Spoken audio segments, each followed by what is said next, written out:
जय सद्गुरुदेव, जय पदशरणम। मेरे सद्गुरु की वाणी परम संत महात्मा यशपाल जी महाराज का प्रवृत्ति में निवृत्ति। गृहस्थ धर्म के लिए श्रीमद् भगवद गीता का गीता सुधा भाष्य, अध्याय 2, श्लोक 40। नेहाभिक्रमनाशो अस्ति प्रत्यवायो न विद्यते स्वल्पमप्यस्य धर्मस्य त्रायते महतो भयात्। इस निष्काम कर्म योग में आरंभ किए हुए कर्म का अर्थात बीज का नाश नहीं होता और उल्टा फल रूप दोष भी नहीं लगता, अपितु इस कर्म योग रूप धर्म का थोड़ा सा भी साधन जन्म मृत्यु रूप महान भय से उद्धार कर देता है। हे अर्जुन, मकान तो बनाया जाए परंतु उसकी छत न बनाई जाए तो सारा परिश्रम ही व्यर्थ हो जाता है। कुछ ही दिनों में दीवारें भी गिर जाती हैं और खंडर ही शेष रहता है। खेत जोत दिया जाए और बीज भी डाल दिया जाए, परंतु समय पर पानी न दिया जाए तो बोया हुआ बीज भी नष्ट हो जाता है। लेकिन यह कर्म योग जब एक बार आरंभ कर दिया गया तो उसके आरंभ का कभी भी विनाश नहीं होता। भगवान श्री कृष्ण की यह उद्घोषणा उस काल की सर्वाधिक विचित्र घोषणा थी। उस काल में कर्म का अर्थ था कर्मकांड, मंत्र सिद्धि, तांत्रिक सिद्धि, देवताओं को प्रसन्न करना तथा तरह तरह की शक्तियां प्राप्त करना ही कर्म कहलाता था। कर्म कांड में मंत्र सिद्धि अथवा कोई भी कर्म कांड संबंधी रिचुअलिस्टिक एक्ट कर्म किया जाता, उसके लिए यह आवश्यक था कि वह ठीक विधि से शास्त्रानुसार शुद्ध रूप से परम विश्वास के साथ संपन्न किया जाए। इस प्रकार तो उसका वांछित फल प्राप्त हो जाता है, अन्यथा उसमें किसी भी प्रकार की त्रुटि रह जाने पर मनुष्य प्रत्यवाय अर्थात उल्टे पाप एवं दोष का उसी प्रकार भागीदार होता है जिस प्रकार एक रोगी यदि उसे ठीक दवा मिले तो निरोग हो जाता है और कहीं गलत दवा मिल जाए तो जान के लाले पड़ जाते हैं। उस समय उस प्रकार की धारणा थी, परंतु भगवान श्री कृष्ण ने स्पष्ट घोषणा की कि निष्काम कर्म योग के अभ्यास में ऐसा कभी भी नहीं होता। उनके अनुसार कर्मयोग मार्ग में यदि एक जन्म में सिद्धि न मिले तो किया हुआ कर्म व्यर्थ न जाकर अगले जन्म में उपयोगी होता है और प्रत्येक जन्म में उसकी बढ़ोतरी ही होती है तथा अंत में कभी न कभी सच्ची सद्गति मिल ही जाती है। इस अभ्यास से दोष तो किसी भी हालत में नहीं बनता, अतः प्रत्यवाय का तो प्रश्न ही नहीं उठता। उस काल में ये बड़े ही क्रांतिकारी वचन थे जो भगवान श्री कृष्ण ने कह डाले। यह एक प्रकार से हिंदू धर्म का नवीनीकरण ही था जो गीता द्वारा उन्होंने संपन्न कर डाला।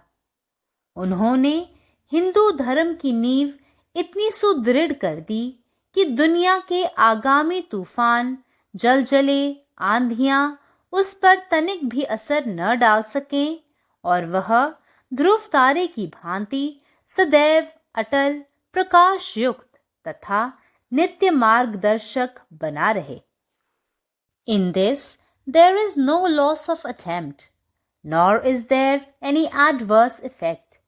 The practice of even a little of this yoga protects one from great fear. In the period immediately prior to Mahabharata, karma work had only a limited meaning and comprised only the ritualistic action. Unfinished ritualistic acts shall yield no fruit, just as plowing is not fulfilled if the crop is destroyed. Similarly, some ritualistic acts, when not performed faithfully, following all the strict injunctions, the chances are that the very same meritorious acts may result in sins, accrued through the non-performance of acts that are enjoined, or due to imperfect performance of enjoined acts. This sin is called in the language of ritualistic literature as pratyavaya. However, even the partial practice of yoga does not suffer from any such disadvantages. Even a fragmentary application of it has its corresponding benefit, as it gives to that extent a glimpse into the nature of Atman. Material activities and the result of such actions will end with the body, but work in the field of spiritualism will convey the person again to self, Atman, consciousness, even after the loss of this body. At least one is sure to have a chance in the next life of being born into human society in an appropriate family. Om. जय गुरुदेव, जय पदशरणम. या निष्काम कर्मयोगात बीजाचा नाश होत नाही आणि उलट परिणामाच्या स्वरूपात कोणताही दोष उरत नाही.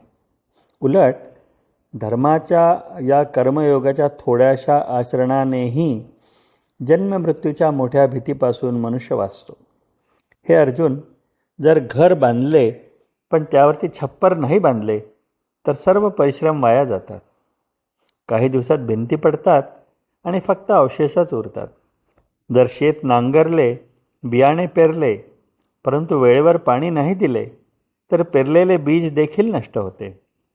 पण एकदा का हा कर्मयोग सुरू झाला की त्याची सुरुवात कधीही नष्ट होत नाही. भगवान श्रीकृष्णाची ही घोषणा त्या काळातील सर्वात विचित्र घोषणा होती. त्या काळात कर्म म्हणजे कर्मकांड, मंत्रसिद्धी, तांत्रिक सिद्धी, रिच्युअल्स, देवतांना प्रसन्न करणे, त्यांना आंघोळ घालणे, फुलं वाहणे, विविध प्रकारच्या शक्ती प्राप्त करणे, यालाच कर्म असे म्हटले जात असे. कर्मकांड, मंत्रसिद्धी किंवा कोणत्याही धार्मिक कृत्यात ते शास्त्रानुसार योग्य पद्धतीने अत्यंत श्रद्धेने करण्याने फार आवश्यक होते. अशा प्रकारे इच्छित परिणाम साध्य होतो. अन्यथा जर त्यात कोणत्याही प्रकारची चूक झाली तर ती व्यक्ती प्रत्यावयाची भागीदार म्हणते, म्हणजेच उलट पाप आणि दोष त्याला लागतो. ज्याप्रमाणे एखादा रुग्ण योग्य औषध घेतल्यास निरोगी होतो आणि जर त्याला चुकीचे औषध मिळाले तर त्याचा जीवसुद्धा धोक्यात होतो. त्यावेळी अशा प्रकारची धारणा प्रचलित होते. परंतु भगवान श्रीकृष्णाने स्पष्टपणे घोषित केले की निस्वार्थ कर्मयोगाच्या आचरणाने असे कधीच घडत नाही.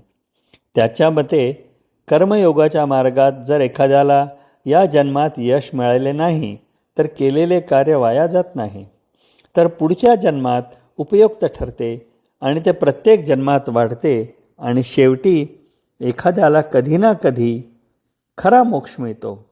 कोणत्याही परिस्थितीत या आचरणाने दोष निर्माण होत नाही. म्हणूनच प्रयत्नावयाचा प्रश्नच उद्भवत नाही. हे भगवान श्रीकृष्णाने त्यावेळी सांगितलेले होते. हे अत्यंत क्रांतिकारी शब्द होते. एक प्रकारे ते हिंदू धर्माचे नूतनीकरणच होते जे त्यांनी गीतेद्वारे साध्य केले. त्यांनी हिंदू धर्माचा पाया इतका मजबूत केला की जगातील वादळे, भूकंप आणि वादळे त्याच्यावर अजिबात परिणाम करू शकली नाहीत आणि तो नेहमीच स्थिर, प्रकाशाने भरलेला आणि ध्रुव ताऱ्यासारखा सतत मार्गदर्शक राहिला आणि राहील. സദ്ഗുരുവിൻ്റെ സന്ദേശം. അധ്യായം 2, ശ്ലോകം 40. നിസ്വാർത്ഥ കർമ്മയോഗത്താൽ ആരംഭിച്ച പ്രവൃത്തി നശിപ്പിക്കപ്പെടുന്നില്ല. ഒപ്പം വിപരീത ഫലങ്ങളുടെ കാര്യത്തിൽ കുറവും ഉണ്ടാകുന്നു. ഈ കർമ്മയോഗത്തിൻ്റെ രൂപത്തിൽ ധർമ്മത്തിലുള്ള ഒരു ചെറിയ അഭ്യാസം പോലും ജനന മരണ ഭയത്തിൽ നിന്ന് ഒരാളെ മോചിപ്പിക്കുന്നു.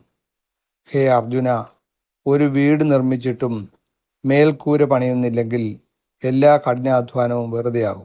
കുറച്ച് ദിവസങ്ങൾക്കുള്ളിൽ ഭിത്തികൾ തകർന്നു വീഴുകയും അവശിഷ്ടങ്ങൾ മാത്രം ശേഷിക്കുകയും ചെയ്യുന്നു. വയൽ ഉഴുതുമറിച്ച് വിത്ത് വിതച്ചാലും കൃത്യസമയത്ത് വെള്ളം നൽകിയില്ലെങ്കിൽ വിതച്ച വിത്ത് നശിപ്പിക്കപ്പെടും. എന്നാൽ ഈ കർമ്മയോഗം ആരംഭിച്ചു കഴിഞ്ഞാൽ അതിൻ്റെ പുരോഗതി ഒരിക്കലും നശിപ്പിക്കാനാവില്ല. ഭഗവാൻ കൃഷ്ണന്റെ ഈ പ്രഖ്യാപനം അക്കാലത്തെ ഏറ്റവും വിചിത്രമായ ഒരു പ്രഖ്യാപനമായിരുന്നു. ആ കാലങ്ങളിൽ കർമ്മമെന്നാൽ ആചാരപ്രവർത്തികൾ എന്നാണ് അർത്ഥമാക്കിയിരുന്നത്. മന്ത്രസിദ്ധി, താന്ത്രിക സിദ്ധി, ദേവന്മാരെ പ്രീതിപ്പെടുത്തൽ, വിവിധ ശക്തികൾ നേടൽ എന്നിവയെ കർമ്മം എന്ന് വിളിച്ചിരുന്നു. ആചാരങ്ങളിൽ മന്ത്രസിദ്ധി അല്ലെങ്കിൽ ഏതെങ്കിലും ആചാരപരമായ പ്രവൃത്തി നടത്തിയിരുന്നു. അതിനായി അത് ശരിയായ രീതിയിൽ വേദങ്ങളനുസരിച്ച് ശുദ്ധമായ രീതിയിൽ തികഞ്ഞ വിശ്വാസത്തോടെ നടത്തേണ്ടത് ആവശ്യമാണ്. ഈ രീതിയിൽ ആഗ്രഹിച്ച ഫലം കൈവരിക്കുന്നു. അല്ലാത്ത പക്ഷം അതിൽ എന്തെങ്കിലും തരത്തിലുള്ള തെറ്റുണ്ടെങ്കിൽ വ്യക്തികൾക്ക് അതിൻ്റെ ദോഷവും ഉണ്ടാകുന്നു.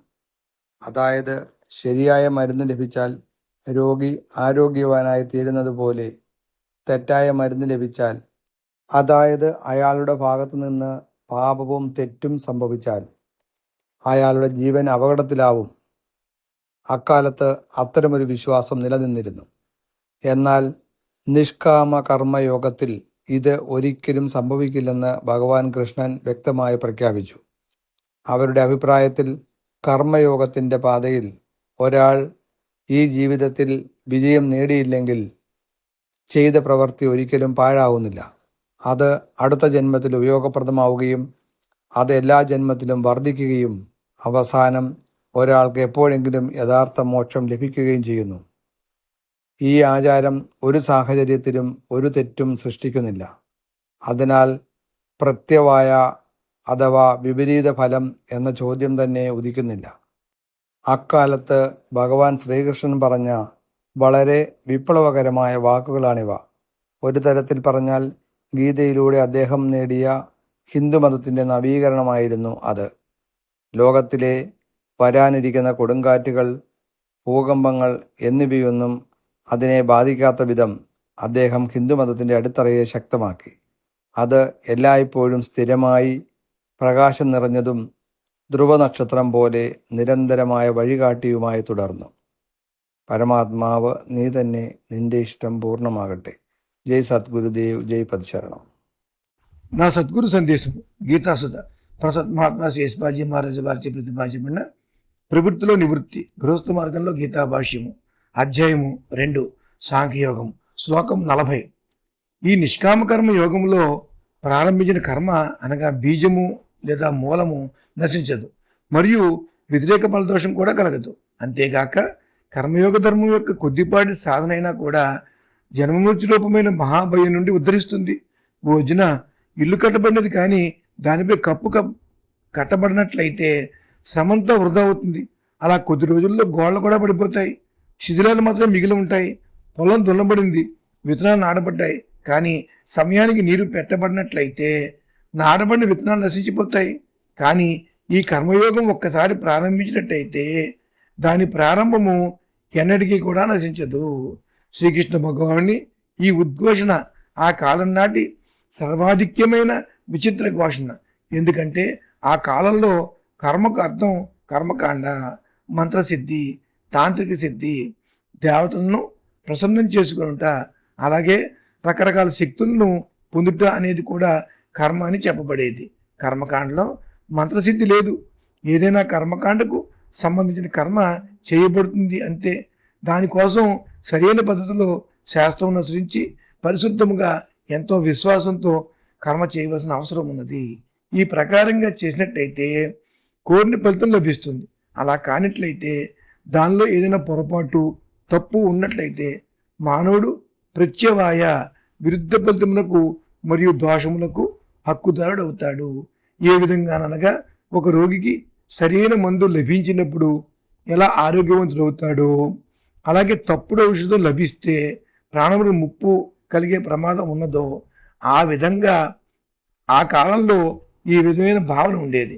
కానీ శ్రీకృష్ణ భగవానుడు స్పష్టంగా ఉద్ఘోషించినది ఏమనగా, నిష్కామ యోగ అభ్యాసంలో అలా ఎన్నటికీ జరగదని, దీనిని అనుసరించి కర్మయోగ మార్గంలో ఒకవేళ ఒక జన్మలో సిద్ధి లభించకపోయినట్లయితే చేయబడిన కర్మ వ్యర్థం కాకుండా మరుసటి జన్మలో ఉపయోగపడుతుంది.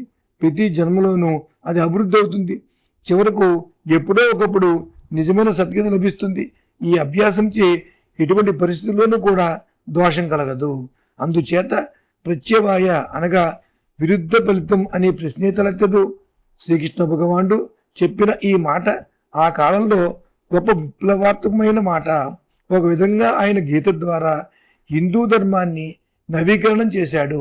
ఆయన హిందూ ధర్మం యొక్క పునాదిని ఎంత దృఢంగా చేశాడంటే, దానిచే ప్రపంచంలో రాబోయే తుఫాన్లు, ఉధృతమైన వరదలు, గాలివానలు దీనిపై ఏమాత్రం ప్రభావాన్ని చూపలేవు.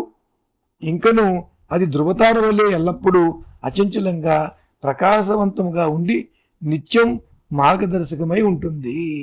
పరమాత్మ నీవే ఉన్నావు, నీ ఇష్టమే నెరవేరాలి. జయ సద్గురుదేవ్, జయ ప్రసరణం.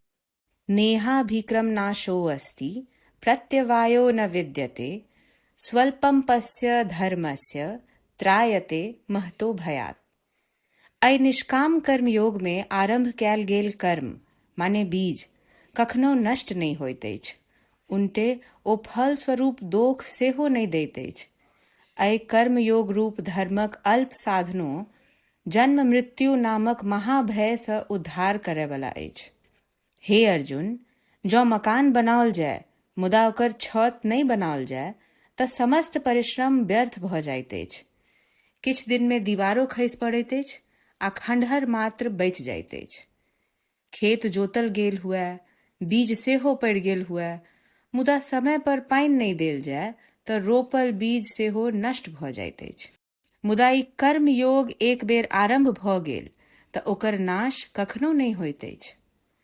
भगवान श्री कृष्ण की उद्घोषणा ओहि कालक सबसँ विचित्र आ अद्भुत उद्घोषणा छल।